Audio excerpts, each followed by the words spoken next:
So recently, President Trump, as part of a diplomatic opening with North Korea, agreed to cancel or at least suspend for some time what he called U.S. war games with South Korea. So training exercises that the United States does with its allies in the Pacific to prepare to defend them potentially against attacks.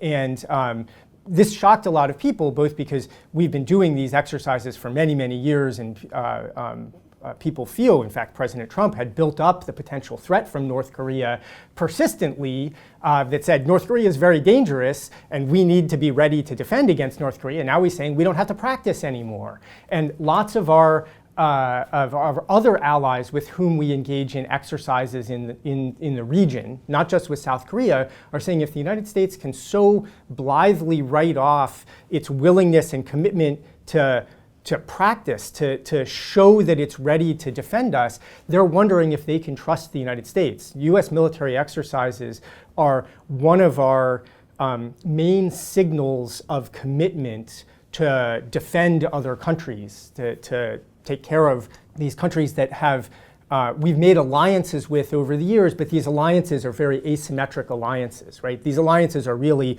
the United States promised to defend these other countries, not that the Philippines are going to come defend the United States if somebody ever attacks us. It's a one-sided agreement. But to give the Philippines confidence that we would really defend them, for years we have said, well, look, we always show up, we do these practice runs with you, we help train your militaries, we make it easier to operate together such that if we did have to defend you, we'd be in a position to defend you. And President Trump, without seeming to think through the military implications or the political signal that he was sending to our other allies, leapt way ahead on making an arrangement with North Korea that said, hey, if it looks like North Korea is not going to attack South Korea, it'll make North Korea feel better and more willing to make that commitment if the United States doesn't seem to practice something that the North Koreans think involved the United States preparing to attack North Korea.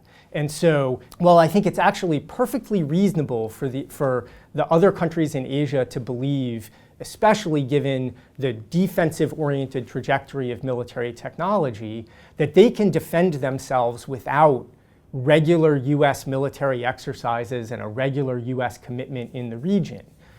That's going to take some preparation, right? The other militaries in this region need to adapt their technology investments, adapt their training programs, prepare themselves for a time when they're going to take care of more of their own defense. And President Trump seems to have just sort of skipped over that and made a very North Korea-focused offer as opposed to a broad offer understanding its regional implications.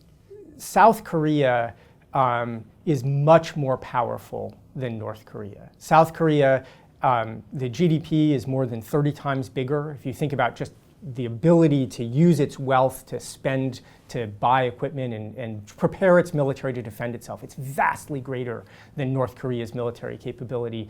And South Korea's population is more than twice as big. They can mobilize to be much bigger than North Korea.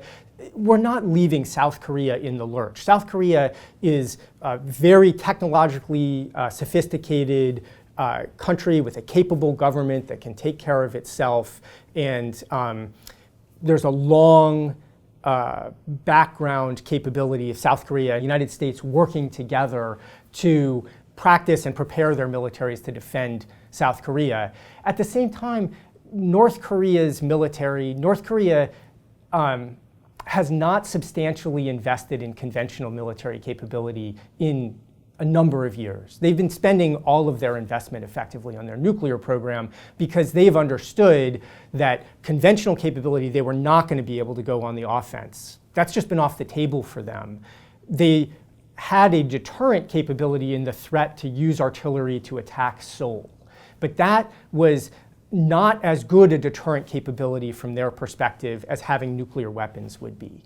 And so they've been relying on that conventional artillery deterrent capability to kind of get them through, to bridge through while their nuclear program was gearing up, but all of their money went into their nuclear program. So North Korea's conventional forces are simply not postured, trained, prepared to go on the offense. So we're not creating an instant problem for South Korea by suspending the war games. We want to be on the defense. But in terms of the way we train our military to fight and the investments that we make in our military, the operational concepts that we use, we have an offensive operational concept today.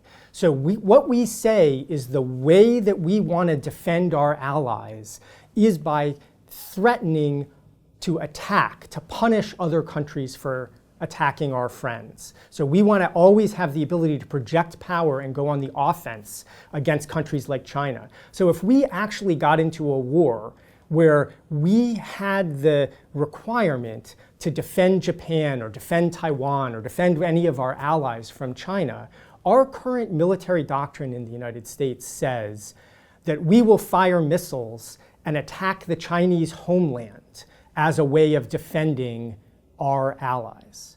So we have an offensive defense today. But given military technology and the tremendous opportunities to make it hard to project power into another country, if our strategic aims are truly defensive, if we want to defend Japan and defend Taiwan, we don't need an offensive defense. Military technology is making it easier for the United States to have a defensive defense. We should reshape our military investment and our military training and our military planning around a defensive defense instead of an offensive defense.